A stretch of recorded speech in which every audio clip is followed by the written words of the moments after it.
안녕하세요, 행복인들. 오늘은 책 시와 산책에 대해 얘기할 거예요. 시와 산책은 뛰어난 에세이예요. 한정원 작가는 시인이면서 단편 영화를 만들고 연기도 한대요. 가톨릭 수도자가 되고 싶었고 폐쇄정신병동에서도 봉사활동을 하고 소록도에서도 봉사활동을 했어요. 길고양이들의 밥도 꼬박꼬박 챙기고 밥을 주던 어린 길고양이가 죽자 수의사에게 가서 고양이의 병을 미리 알아서 약을 챙겨 먹였으면 살릴 수 있느냐고 묻고는 왈칵 눈물을 흘리고야 마는 천상 뼛속까지 시인인 분이에요. 저자는 인류를 향한, 작은 동물을 향한, 나와 다른 사람을 향한 깊고 넓은 사랑을 지닌 시인이에요. 시와 산책은 이런 훌륭한 분이 쓰신 에세이라 조곤조곤하게 읽혀요. 작가가 옆에서 고조고니 얘기를 하는 듯한 책이에요. 읽다가 눈물 흘리는 대목도 있고 가슴이 따뜻해지는 문장도 많고 시인의 예리한 통찰도 돋보이는 책이에요.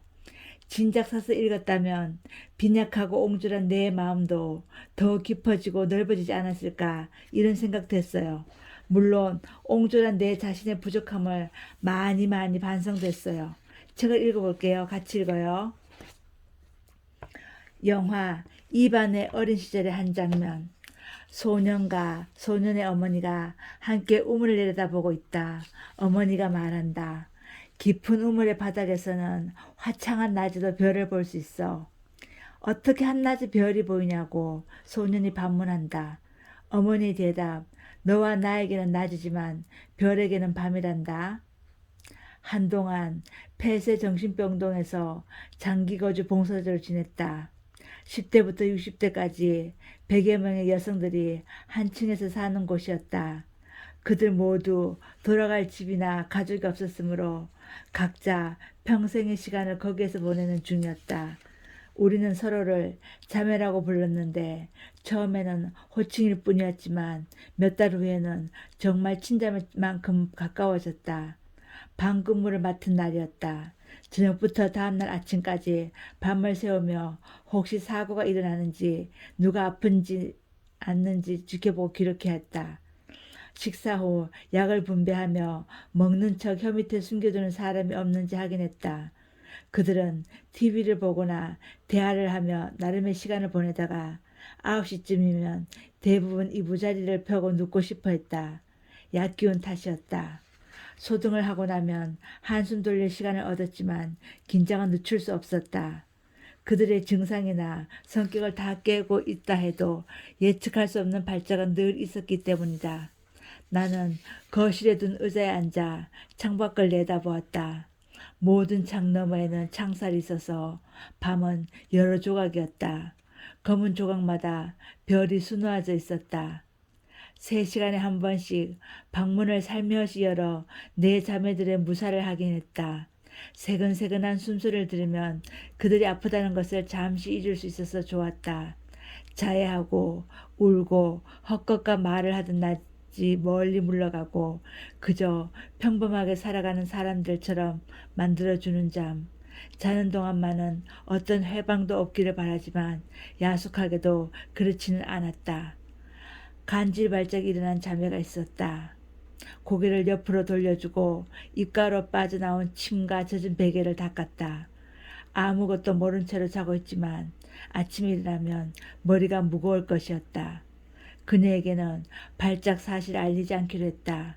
그저 나쁜 꿈을 꾸어서인가 생각하는 편이 나을 것 같았다.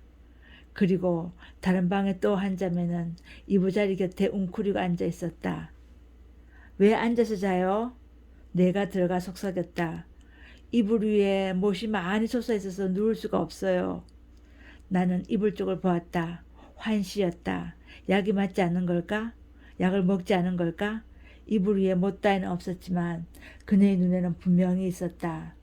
보이는데 누울 수는 없고 누웠다 해도 실제로 몸을 찌르는 통증을 느꼈을 것이다.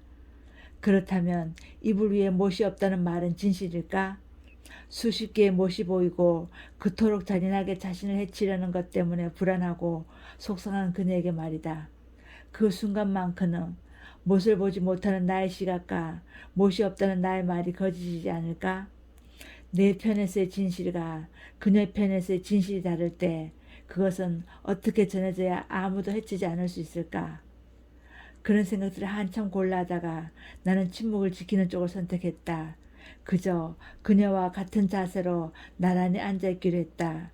곁에 어두운 우물 같은 이불 한 채를 두고 나에게는 낮이고 그녀에게는 밤인 시간이었다. 에밀리 디킨슨의 시예요. 진실을 모두 말해. 하지만 삐딱하게 말해. 진실은 차츰 눈부셔야 해. 안 그러면 다들 눈이 멀지도.